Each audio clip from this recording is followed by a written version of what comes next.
आज हम स्टार्ट करेंगे chapter 1 of botany, sexual reproduction in angiosperms. Angiosperms कौन होते हैं? Flowering plants. ठीक है, ये एक अच्छा फन टू स्टडी चैप्टर है, इसको हम अच्छे से पढ़ेंगे। ठीक है, और याद रखना जो भी मैं आपको यहाँ पे पढ़ाऊँगा वो क्वालिटी नोट्स होगी बहुत अच्छी, और जो भी मैं यहाँ पे मैं लिखूँगा वो आपको अपनी कॉपी में ज़रूर लिखना ही लिखना है। आप बस ऐसे समझ लो कि आप कोचिंग में बैठे हो। ठीक है, आप कोचिंग जाते हो, उसकी जगह कोचिंग आप घर से ही ले रहे हो। ठीक है, वहाँ पे जैसे आप नोट्स लिखते हो, टीचर लिखवाता है, आप वहाँ पे लिखते हो, ऐसे ही आपको यहाँ करना है। मैं आपको इंश्योर करता हूँ आपके सब क्वेश्चन बन जाएगा। ठीक है, तो स्टार्ट करते हैं। देखो, सेक्सुअल रिप्रोडक्शन एंजियोस्पर्म्स। अब एंजियोस्पर्म्स को छोड़ो, किसी भी ऑर्गेनिज्म को ले लो। अब किसी भी ऑर्गेनिज्म की एक डेफिनेट लाइफ स्पैन होती है। ठीक है, उस लाइफ स्पैन के अंदर कई सारे इवेंट्स, कई सारे फेज होते हैं। तो बेसिकली अगर बायो की लैंग्वेज में बोले तो लाइफ स्पैन के अंदर 3 फेज होते हैं। प्लांट्स की बात करते हैं, पहला फेज होता है juvenile phase, which is also known as vegetative phase. Juvenile phase या वेजिटेटिव फेज। ठीक है, दूसरा होता है reproductive phase. Now as the chapter name suggest, sexual reproduction, that means we have to only study the number, the phase number 2, that is reproductive phase. So in this chapter we will only study about reproductive phase, its okay events, and third one is senescence phase, या जिसको maturity phase ही कहते हैं। तो बिना देरी के लिए heading डालिएगा रिप्रोडक्टिव फेज। Reproductive phase. अब मैं आपको क्लियर कर दूं इसमें कि इस चैप्टर में आपको पढ़ना क्या क्या है। पहली बात तो आपको रिप्रोडक्टिव फेज पढ़ना है। ठीक है, रिप्रोडक्टिव फेज में आपको 3 चीज़ें पढ़नी है: pre fertilization, fertilization, and the events after fertilization, that are post fertilization। ठीक है,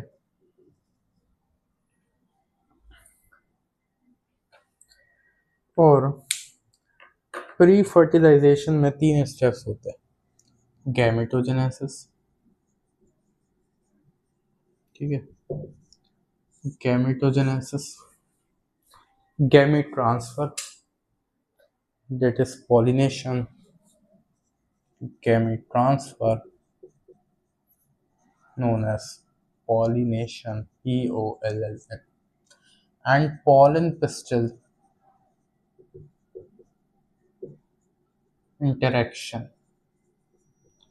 which is present only in angiosperms. Only in angiosperms fertilization होता है। फिर पोस्ट फर्टिलाइजेशन में हमें क्या क्या पढ़ना है? देखो, जब पोस्ट फर्टिलाइजेशन हो जाता है तो सबसे पहले आपका बनता है एंडोस्पर्म। एंडोस्पर्म से बनता है जाइगोट, तो हमें एंडोस्पर्म पढ़ना है। फिर हमें जाइगोट पढ़ना है। जाइगोट से बनता है एम्ब्रियो, एंड फिर बनता है later on fruit, and then finally seed.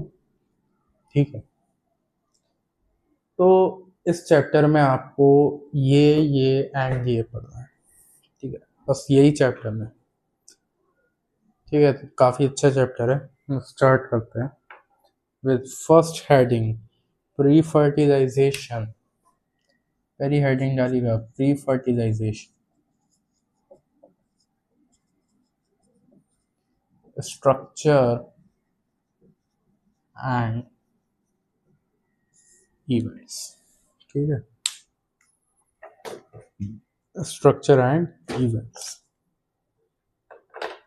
तो देखो होता क्या है, आप लिखना अपनी कॉपी में, अब मैं डिक्टेट कर देता हूँ, ठीक है। तो लिखिएगा, before the appearance of flower, before the appearance of flower on plant, the decision of flower development is taken. Before the development of flower on plant, the decision of flower development is taken. Due to hormonal changes. Due to, it takes place due to hormonal changes. ठीक है, तो हम इसमें order देते हैं, ठीक है। Plant को ऑर्डर दिया जाता है कि भैया फ्लावर बना, ये होता है। अब ये जो ऑर्डर दिया गया है, डिसीजन, इसमें क्या क्या होता है ये पढ़ेंगे, ठीक है। तो पहली हेडिंग डाल लो एनसीईआरटी की। एनसीईआरटी के हिसाब से देखें तो 1.2.1 है ये हेडिंग, स्टेमन माइक्रोस्पोरेंजिया, स्टेमन माइक्रोस्पोरेंजिया, ठीक है। पॉलन ग्रेन,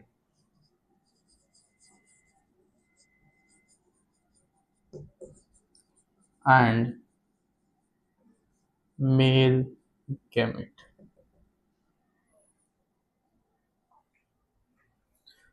तो ध्यान से देखिएगा, डायग्राम बना लीजिए, डायग्राम बना लो, ठीक है। अक्सर बच्चे डायग्राम को स्किप कर देते हैं।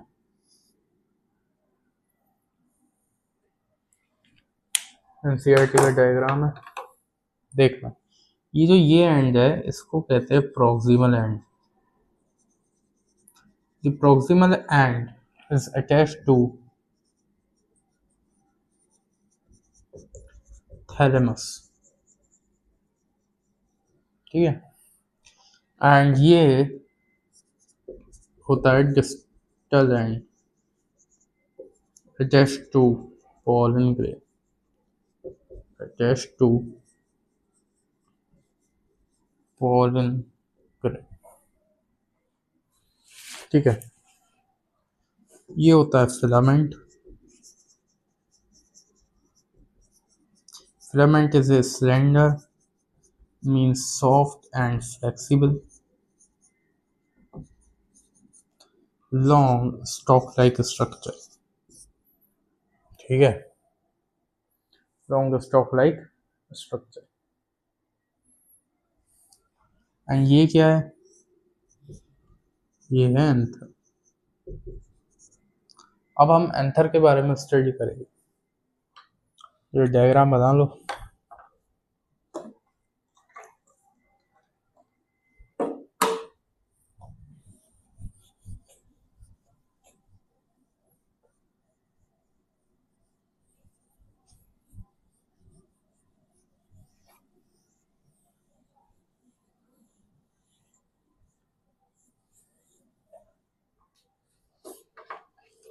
एंथर देख, anther is basically bilobed structure. ये दो लोब्स दिख रहे हैं, ये बाइलोब्ड होता है, ठीक है। अगर हम इसका ट्रांसफर सेक्शन देखें, जैसे मैं आपको ये दिखाऊं, तो ये अगर थोड़ा सा भी मैं जूम करूं तो ये कुछ यूं है, ठीक है। अब मैं इसका अगर ट्रांसफर सेक्शन करके आपको दिखाऊं तो ये आपको दो लोब्स की तरह नजर आएगा, ठीक है।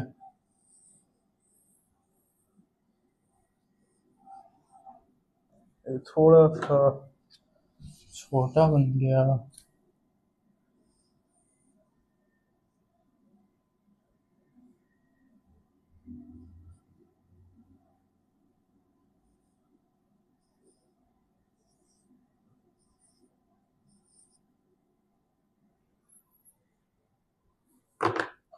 तो ये इसका स्ट्रक्चर है.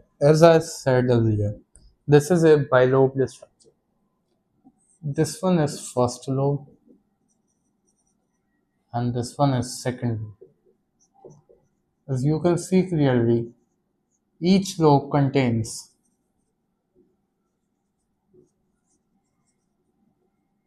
two ball-like structure known as microsporangia.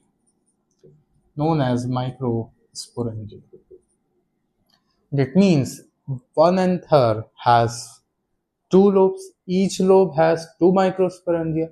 So one anther has four microsporangia. Means we can say that anther is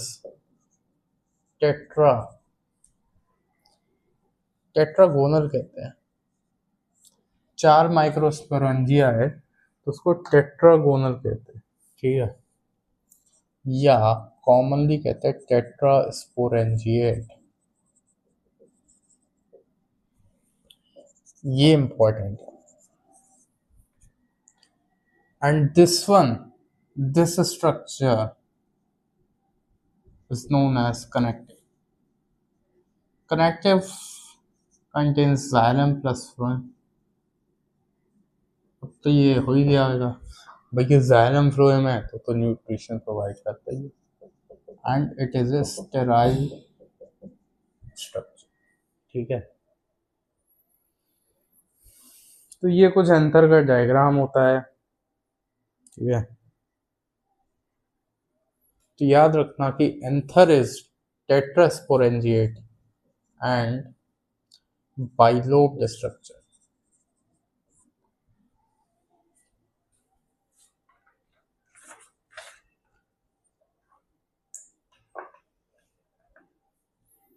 ठीक है, ये हो गया. अब आप इसमें ए हेडिंग डालिएगा, डेवलपमेंट ऑफ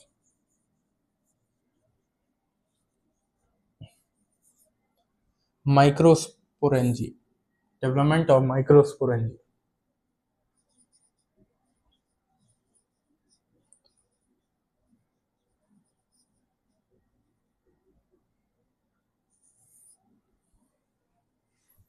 ठीक है,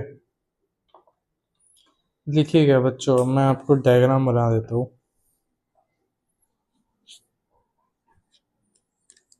for example, this is a floral bud. अगर आप इसका ट्रांसफर सेक्शन देखोगे तो आपको दिखेगा कि all parts will be under development. All parts will be under development. तो अगर आप इसमें से अंडर डेवलपमेंट में से एंथर का स्ट्रक्चर देखोगे तो वो आपको इक्विवेलेंट टू होमोजीनस टिश्यू दिखाई देगा. Homogeneous tissue. अब भैया आप कहोगे सर ये होमोजीनस टिश्यू कैसा होता है? तो ये ऐसा होता है, एकदम बेसिक.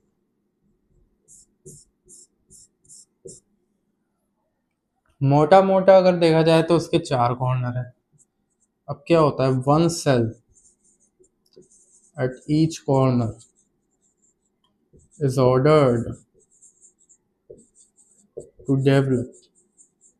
बताओ क्या होगा, टू डेवलप क्या होगा? चार कॉर्नर है यानी कि चार सेल को ऑर्डर दिया जा रहा है. अब एंथर के अंदर ऐसी क्या चीज होती है कि जो चार होती है? Yes, microspore. Order to develop microsporangia. ठीक है, अब चार सेल लग जाती है माइक्रोस्पोरेंजिया बनाने में.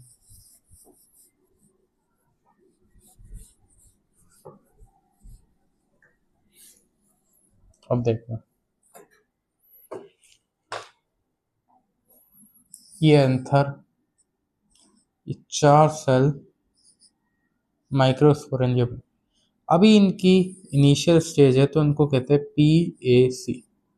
फुल फॉर्म अगर देखें तो प्राइमरी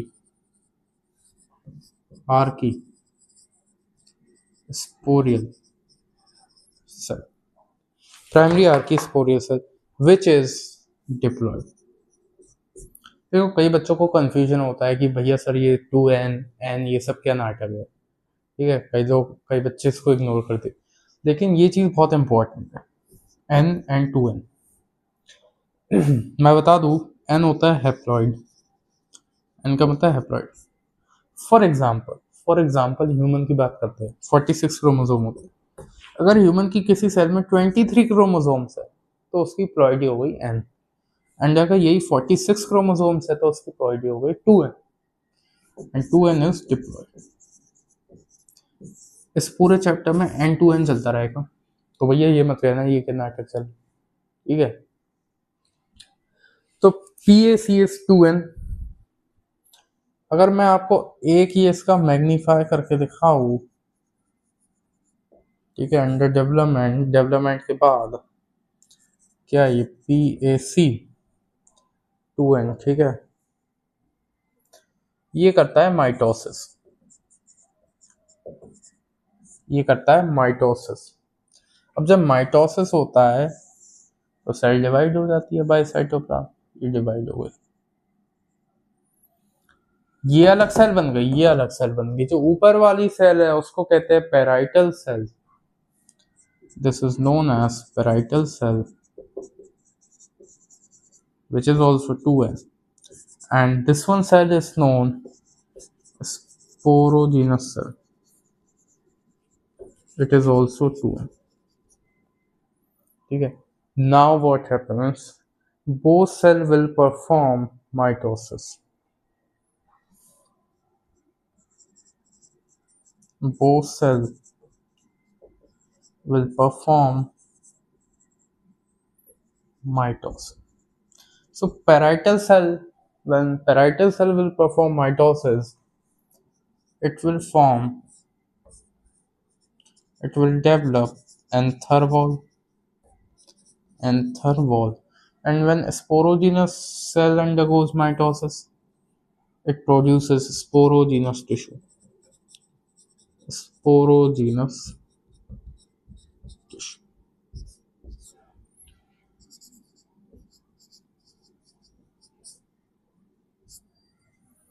ठीक है। तो ये इंपॉर्टेंट है, ये एक बार देख लो, इसको बना लो फटाफट। अब मैं आपको एंथर का फुली डेवलप्ड स्ट्रक्चर दिखाने वाला हूँ, ठीक है,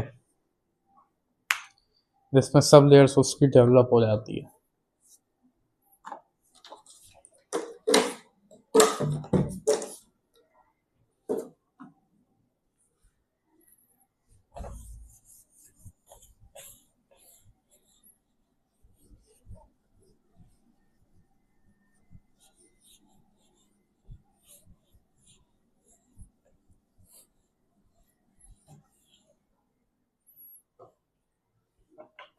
मैं आपको सीधा एनसीईआरटी का डायग्राम दिखाता हूँ।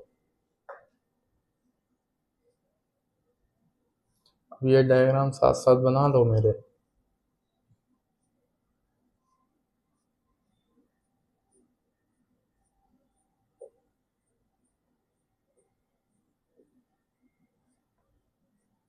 ठीक है। जो जैसे ठीक है वैसे गलत हो गया। अब मैं इसको ज़्यादा नहीं दिखा रहा हूँ, ठीक है।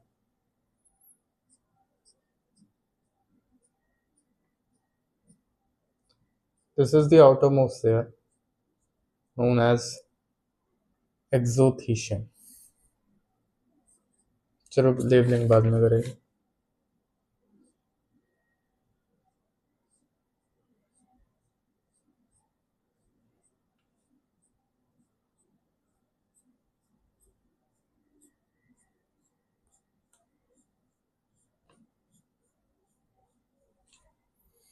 This is an inner layer containing alpha cellulosic fiber known as endothecium। बाहर तो एक्सो, अंदर तो endo, and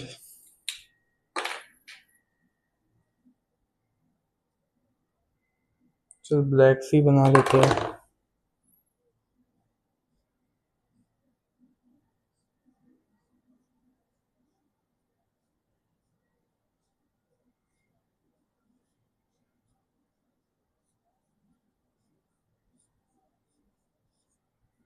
These are middle layers. These are 2 to 3 number, हम 2 बना देते हैं, ठीक है, ये देख लेना भैया। एंड इसके अंदर मोस्ट इम्पॉर्टेंट लेयर, ठीक है, कौन कौन सा? Capital.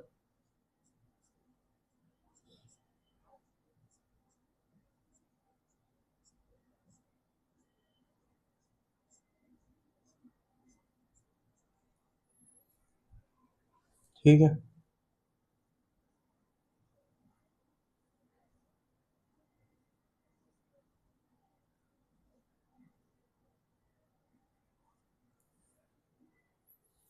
and inside it is the sporogenous tissue, ये वाला।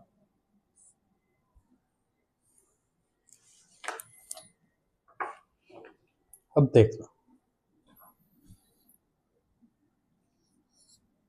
ओके, ये हो गई एंथर वॉल, और ये बोर्ड चल रहा है, ये कर दूं मैं आपको, बोर्ड 2027 अगर आपको देना, बोर्ड में ये पूछा जाएगा कि भैया डायग्राम बनाओ एंथर के लेयर्स की, वो सब बताओ हमें। This is anther wall, this is epidermis, this is endothelium, these are alpha cellulosic fibers, these are middle layers,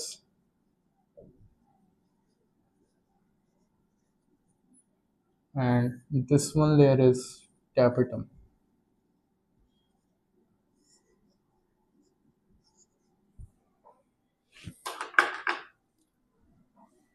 Tapetum is binucleate and it has dense cytoplasm, and its ploidy बताओ क्या होगी? इसकी ploidy multiple होती है, can be 2n also, can be 3n also, can be 4n. तो ये ploidy basically important है, and this is sporogenous tissue, sporogenous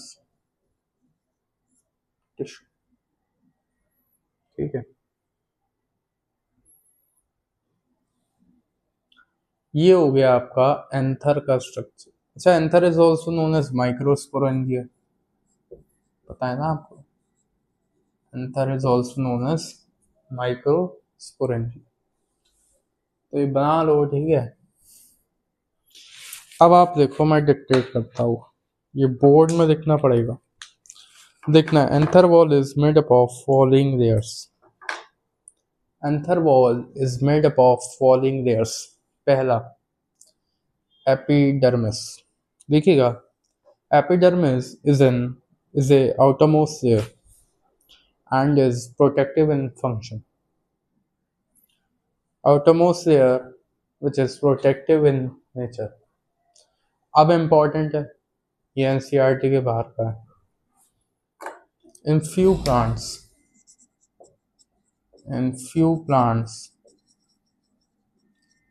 ठीक है, epidermis has fibrous thickening. Epidermis has fibrous thickening and is known as exothelium. इसका example important है, आर्कियोथोबियम, ठीक है। Second लिखना endothecium,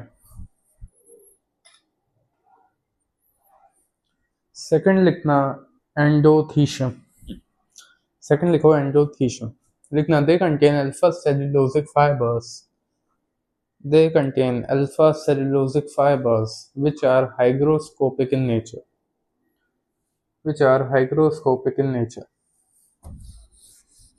and become dry in dry environment. Therefore, अब important है ये, therefore help in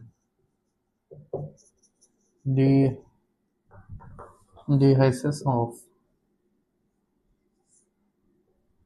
therefore help in dehiscence of,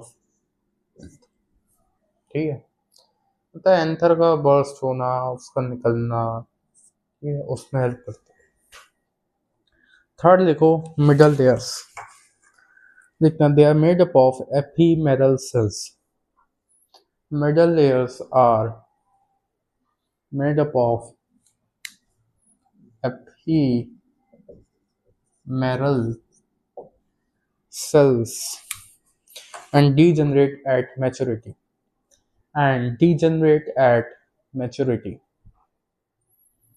Therefore, they also help in dehiscence of anther.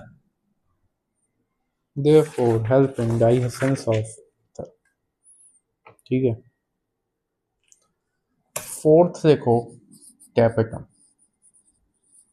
इस पे नीट में क्वेश्चन आता ही आता है। मैं आपको एक क्लियर कर दूं, एक बात बताना भूल गया, जो हम चैप्टर 1 पढ़ रहे हैं बॉटनी का, ठीक है, इसमें से 4 क्वेश्चन, 4 से 5, लेट से 5 आते हैं क्योंकि पिछले साल तो 5 आए थे। इस चैप्टर में से 5 क्वेश्चन आते हैं, यानी कि आपके सीधे 20 नंबर। अब मैं आपको क्लियर कर दूं कि इसमें कुछ स्पेसिफाइड टॉपिक्स है जिसमें से क्वेश्चन आते हैं। पहला टॉपिक हम पढ़ रहे हैं टैपेटम, टैपेटम में से आपको एक क्वेश्चन मिलता है नीट में। दूसरा इसका टॉपिक है पॉलन ग्रेन, अभी हम आगे पढ़ेंगे, पॉलन ग्रेन में से आता है। तीसरा इसका टॉपिक है एम्ब्रियोसेक, एम्ब्रियोसेक से भी यूजुअली आ जाता है एक क्वेश्चन। चौथा इसका टॉपिक है डाइकॉट एम्ब्रियो, 2 एम्ब्रियो होते हैं, monocot dicot, monocot are more advance than dicot, आपको क्लियर कर दूं, और डाइकॉट से पूछा जाता है। पांचवा wind pollination, wind pollination is very important, जो पॉलिनेशन है, ठीक है, विंड वाटर, उसमें से विंड पूछा जाता है। एंड फिफ्थ और सिक्स्थ वन एपोमिक्सिस, एपोमिक्सिस सबसे, ठीक है, इम्पॉर्टेंट एंड डिफिकल्ट है। तो कैपिटम हम पढ़ रहे हैं, ठीक है, इसमें से पूछा जाए। लिखना it is the innermost layer which has the following features. It is the innermost layer which has the following features.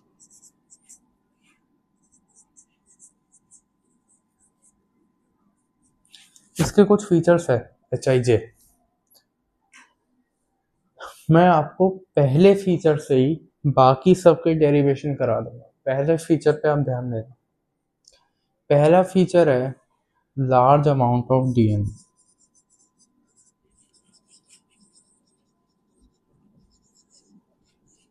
अब सुनो मेरी बात, एक आपने ये याद कर लिया, बाकी सब आ जाएगा।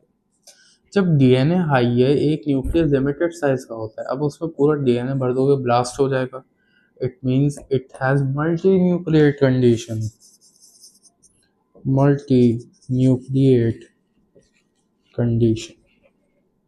2 बात हो गई। एक और बात याद कर लो, लार्ज अमाउंट ऑफ, अब DNA हाई है तो भैया RNA पीछे थोड़ी ना रहेगा, लार्ज अमाउंट ऑफ RNA। अब देखो, जब RNA हाई हो गया, जब RNA का कंटेंट हाई हो गया तो प्रोटीन भी हाई होगा, क्योंकि protein is synthesized by RNA। Large amount of protein, अब जब प्रोटीन हाई है तो एंजाइम्स भी हाई होंगे। लार्ज अमाउंट ऑफ एंजाइम्स, अब जब एंजाइम्स हाई हो गए, मेरी बात सुनना, जब एंजाइम्स हाई हो गए तो न्यूट्रिशन भी हाई होएगा, amount of nutrition will be also. अब भैया किसी ने बहुत खाया, ये किसी को बहुत खाने को मिल रहा है, मोटा हो जाएगा, डेंस साइटोप्लाज्म, डेंस साइटोप्लाज्म। और जब डेंस साइटोप्लाज्म हो गया तो वॉल्यूम बढ़ेगा, उसको डेंस कम करने के लिए volume increases and size of cell also increase. तो ये इसके कुछ फीचर्स है जो याद रखना बोर्ड के हिसाब से, ठीक है। ये हो गया। तो आप कहोगे सर आपने ये इसका टैपेटम का तो फीचर ही नहीं बताया। भैया टैपेटम का फीचर कोई और नहीं बल्कि न्यूट्रिशन है, ये समझ लो आप, ठीक है। चलो, ए हेडिंग पड़ी थी, अब बी हेडिंग डाल दो, microsporogenesis, microsporogenesis as the name suggest, genesis formation of spores, ठीक है। ऑल सेल्स लिखिएगा, all cells of sporogenous tissue, all cells of sporogenous tissue are capable of development of microspore, are capable of development of microspore। अब इसकी definition देख लो board के हिसाब से, it is the microsporogenesis is the process of formation of microsporogenesis, the process of formation of microspore यानी कि male gamete from pollen mother cell PMC, which is also known as microspore mother cell MMC. It is the process of formation of microspore from PMC और MMC, ठीक है।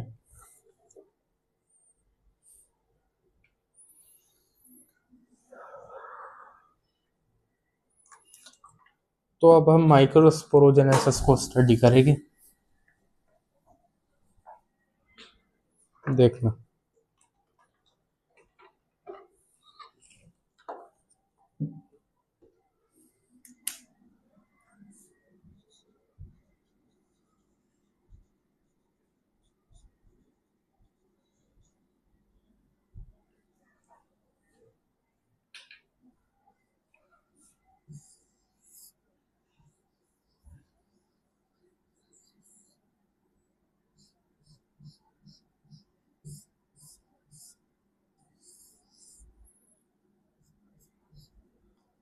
This is anther wall and this is sporogenous tissue। बीच में जो sporogenous tissue के sales होते हैं तो वही अपना माइक्रोस्पोर बनाते हैं। तो let's say this is sporogenous tissue containing 1000 cells. इस सेल को ऑर्डर दिया भैया माइक्रोस्कोप बनाओ। अब देखते हैं इसमें कंडीशन क्या होती है।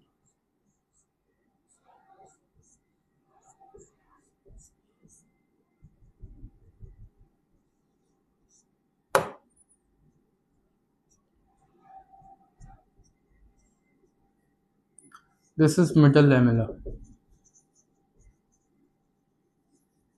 which is to be degraded। कौन डिग्रेड करेगा बता सकते हो? एक कैलेज एंजाइम होता है, एक कैलेज एंजाइम होता है। कैलेज एंजाइम जो होता है वो पैक्टिनेस निकालता है एंड वही पैक्टिनेस इस मिडल लेमला पे एक्ट करके इसको डिग्रेड कर देता है। एंड मजे की बात तो ये है कि ये कैलेज एंजाइम देता कौन है? ये देता है टैपेटम।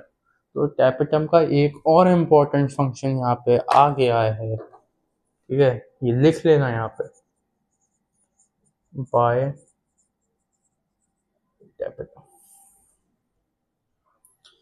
तो ये दोनों अलग हो जाते हैं।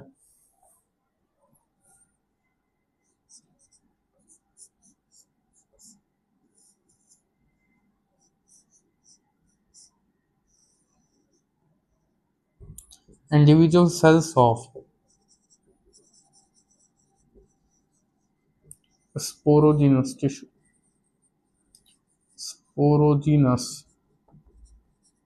Tissue, individual cells of a sporogenous tissue, now known as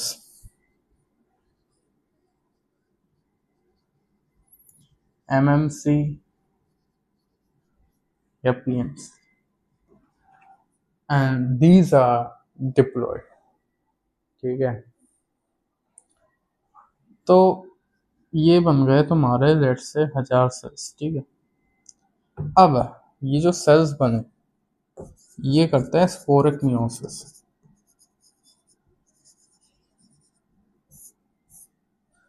sporic meiosis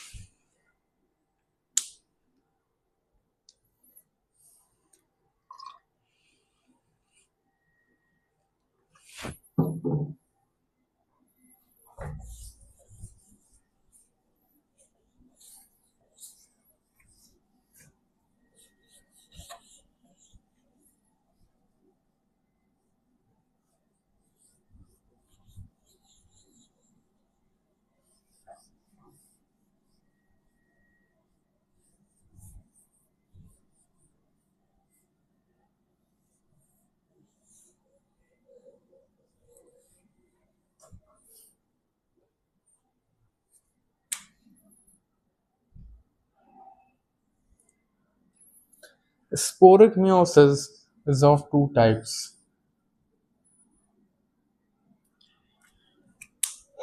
अब ऐसा करता हूं मैं इसको यहां दिखाता हूं। स्पोरिक मियोसिस स्पोरोजिनस सेल्स में होगा। It is of two types, normal meiosis and abnormal meiosis. देखना, ये सेल थी, कौन थी? सेल थी। इसमें हुआ सीके मतलब वो सीके कर के हुआ इसमें कैरियोकाइनेसिस 1। ठीक है, ये हो गया। नहीं, कैरियोकाइनेसिस मतलब न्यूक्लियस हाफ हाफ हो जाता है, डबल हो जाता है न्यूक्लियस, तो डबल हो गया न्यूक्लियस। अब इसमें हुआ साइटोकाइनेसिस 1, साइटोप्लाज्म डिवाइड हो गया। फिर हुआ कैरियोकाइनेसिस 2, न्यूक्लियस 4 हो गए भैया। फिर हुआ साइटोकाइनेसिस 2, चारों अलग हो गए, चारों अलग हो। इनको डिग्रेड कर देगा, फिर से आ जाएगा कैरियस एंजाइम पैक्टिनेस लेके, चारों अलग हो जाएंगे 1 2 3 4। तो स्पोरिक मियोसिस हुआ, एक सेल से 4 सेल बने। तो बताओ सेल्स कितने हो गए? पहले 1000 थे, 4000 सेल्स नहीं, 4000 पोलन ग्रेन्स। ये होता। अब आप देखो, पहले ही के हुआ, सी के सी के, इसका मतलब ये है successive type and it is normal बस। बट यहाँ पर एबनॉर्मल होता है साइमल्टेनियस, यहाँ पर डोमिनेंट ग्रुपबाजी होती है, साइमल्टेनियस टाइप। जैसे क्लास में ग्रुपबाजी होती है ना, सीट वीट के पीछे, उसमें होता है ना, बच्चे रहो भैया। ये देखो, ये अब भाई साहब इसमें वही चलता रहेगा, कौन? के ही चलता रहेगा। के 1 हुआ, के 2 हो गया, ठीक है, फिर से के हो गया, फिर से नहीं हुआ, अब कितना होगा? अब हुआ कहीं जाके सी के 1। अब सी के 1 भी होता रहा फिर, तो कुछ यूं हो गया, ये स्ट्रक्चर बन गया। इस पे भी कैलेस पैक्टिनेस एक्ट करेगा और ये भी अलग कर देगा। ठीक है, ये सेम। बीच की प्रोसेस अलग है, प्रोडक्ट सेम।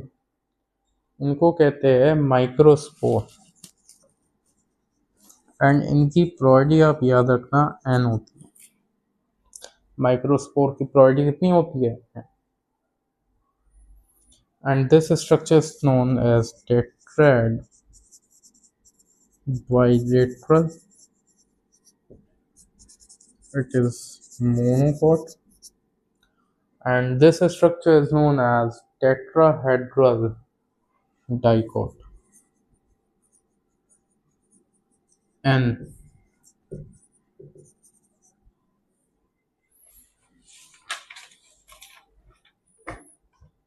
ठीक है। अब एक दो लाइनें लिख लो, लिखिएगा। In successive type cytokinesis occurs, in successive type cytokinesis occurs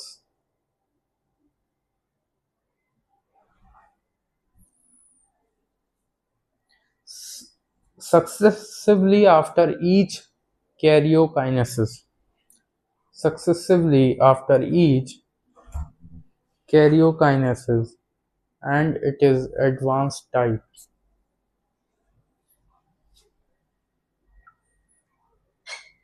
And in simultaneous type cytokinesis occurs only once. Cytokinesis occurs only once, ठीक है।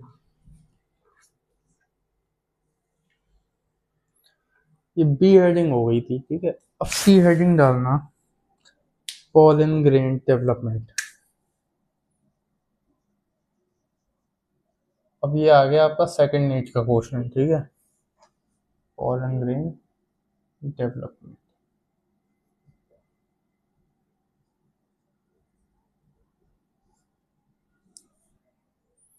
देखिएगा। Technically it is known as male gametophyte, technically it is known as male gametophyte, therefore it will contain male gamete, and male gamete is pollen grain, ठीक है।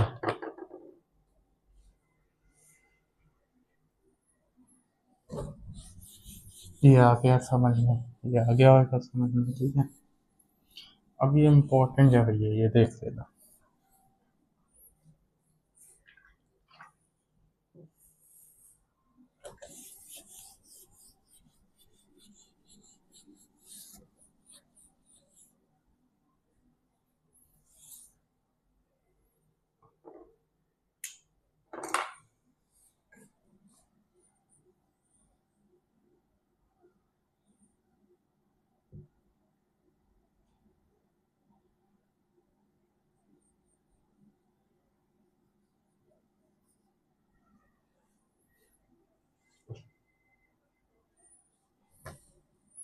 This is cell wall,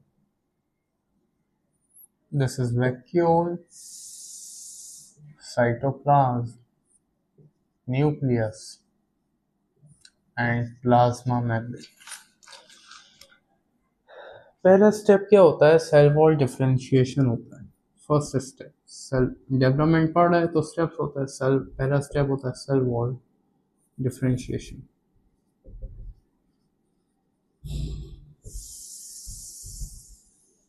Cell wall is ordered to develop two layers, two types of layers. Inner layer is known as intine, outer layer is known as exine। अब अगला diagram इसका देखना।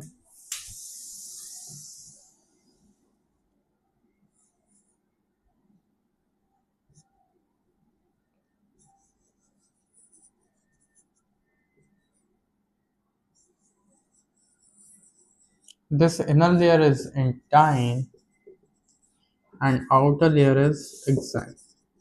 Let me make clear to you that exine contains sporopollen। ध्यान दीजिएगा। Sporopollen is a yellow colored carotenoid, yellow colored carotenoid, spelling देख लेना, ठीक है। तो एक्साइन आउटर लेयर होती है, स्पोरोपोलिन कॉन्स्टिट्यूट करती है. It is a yellow coloured carotenoid and it is considered as the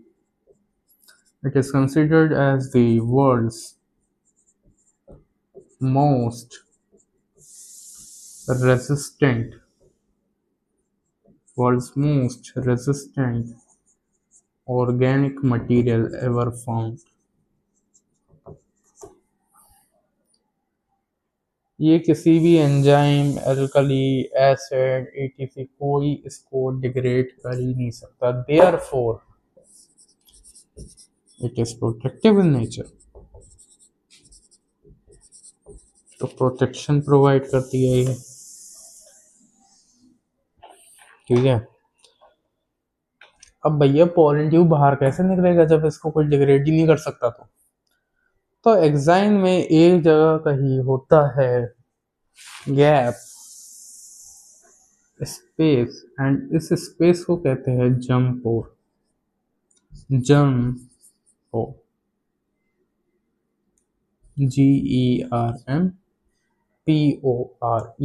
जम पोर. ये इसका प्रोटोप्लास्ट है. अब सेकंड स्टेप है प्रोटोप्लास्ट. प्रोटोप्लास्ट में होता है माइटोसिस. कौन सा? Unequal.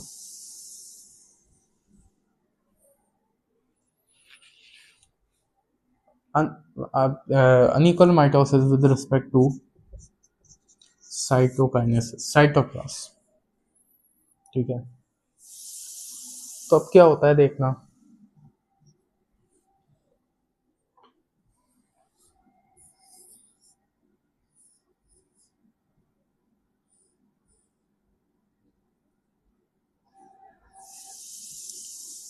This is vegetative cell.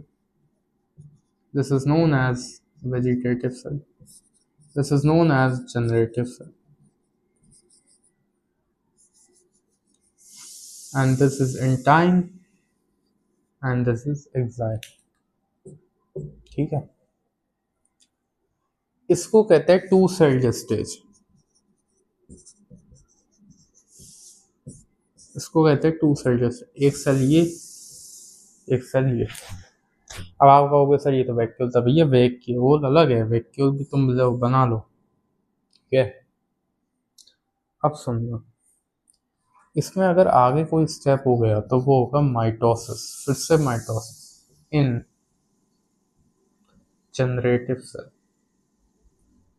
Mitosis in generative cell. Okay. देखना,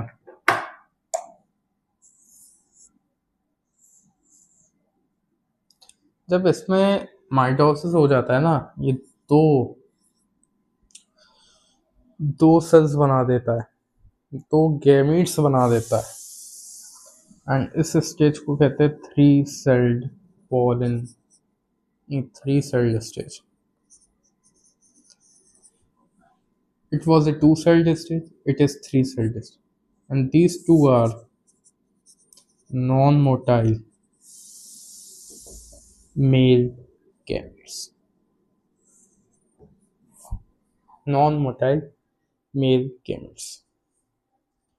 ठीक है. एंड एक और बात आप याद रखिए, ये जो वेजिटेटिव एंड जनरेटिव सेल है ये सब हैप्लॉइड होते हैं. भैया ये तो हैप्लॉइड ही होते हैं. Gametes are always haploid. ठीक है. अब पोलन ग्रेन के बारे में कुछ बातें लिख लो जो बहुत इंपॉर्टेंट है और प्योर एनसीईआरटी बेस्ड है. नोट करके पॉइंट्स लिख लो. नोट पहला लिखिएगा. Pollen grain is 20 to 50 micrometer in diameter. Pollen grain is 20 to 50 micrometer in diameter and generally spherical. ठीक है. Second point लिखना, its cell wall is known as.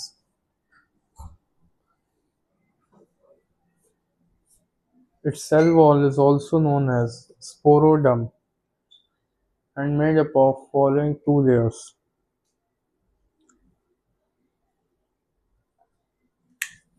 first exine and second intine. ठीक है,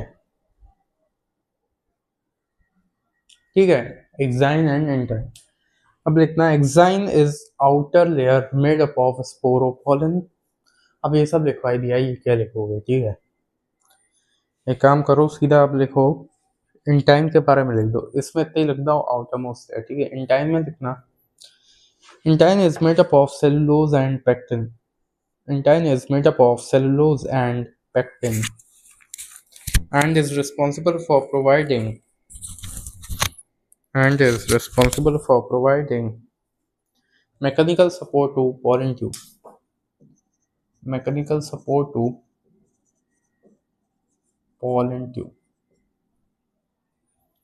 क्योंकि cellulose और pectin की बनी होती है. ठीक है, ये हो गया. फिर एक पॉइंट और लिख दो, नोट सेकंड. जम्पोर लिखना, जम्पोर is the area at which sporopollenin is absent. जम्पोर is the area at which sporopollenin is absent so that pollen tube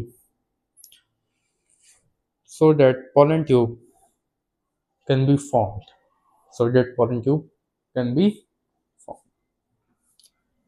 अब एक थर्ड पॉइंट लिख लो नीट करके. In 60% angiosperms, pollen grains are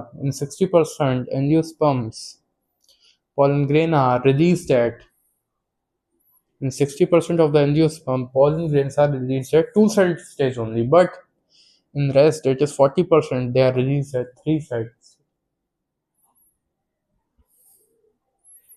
ठीक है, ये हो गया आपका. तो ये मैंने आपकी एक हेडिंग खत्म कर दी एनसीईआरटी की. ठीक है, अब आप अगली छोटी सी एक हेडिंग है, ये वो और कर लेते हैं, फिर अगले लेक्चर में देखें. अगली हेडिंग डालेगा पॉलन वायबिलिटी.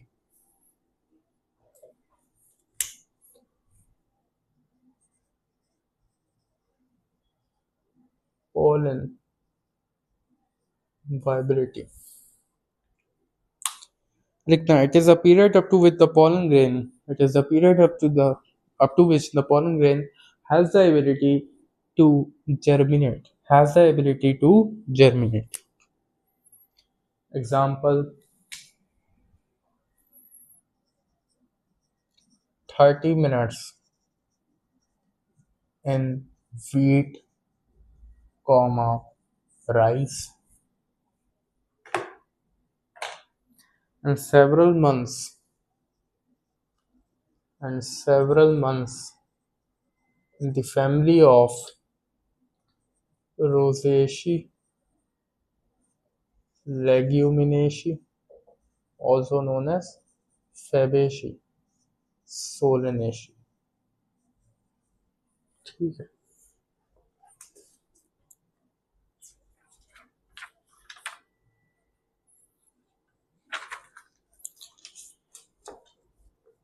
आगे लिखना,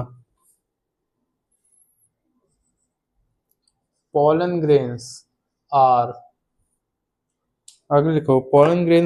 nutritive, therefore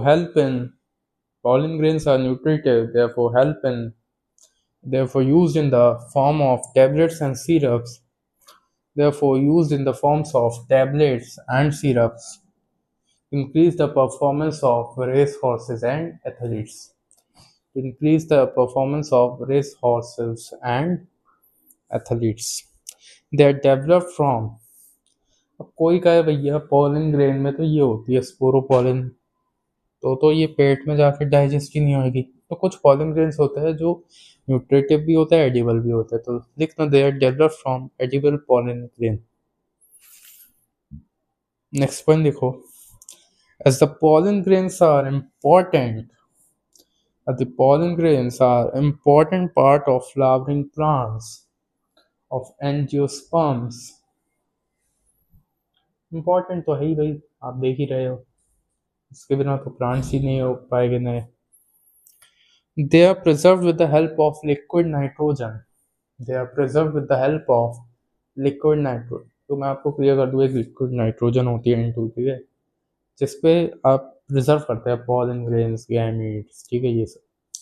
इसको -196 डिग्री सेल्सियस पे रखते हैं, ठीक है, and it is known as, this process is known as, देखिएगा, क्रायो प्रिजर्वेशन और क्रायो कंजर्वेशन, ठीक है। तो ये तो पॉलन ग्रेन्स के एक तरह से क्या प्रोस हो गए, कॉन्स लिख लो। There are some plants that are, लिखना इसी पॉइंट में लिख लो आगे। There are some plants which are responsible for pollen allergy. Pollen allergy, एक पॉलन एलर्जी भी होती है, काफ़ी होती है, बेसिकली अस्थमा के लोगों को होती है, which can lead to asthma and bronchitis, which can lead to asthma and bronchitis during long term exposure, during long term exposure। एक एनसीईआरटी का इसमें इंपॉर्टेंट एग्जांपल है, वो देखो, कैरेट ग्रास। इसका भैया पॉलन ग्रेन बहुत खतरनाक है, पार्थेनियम कहते हैं साइंटिफिक भाषा, पार्थे, ठीक है। तो ये हो गया, ये मैंने आपका एनसीईआरटी का, ठीक है, 15 to 20% खत्म करा दिया, एक हेडिंग पूरी, एक टॉपिक, ठीक है। नेक्स्ट लेक्चर में, ये था मेल गैमीटर, नेक्स्ट लेक्चर में फीमेल का, ठीक है। चलो ठीक है, आज के लिए इतना काफ़ी है। आप सबका बहुत बहुत शुक्रिया, थैंक यू।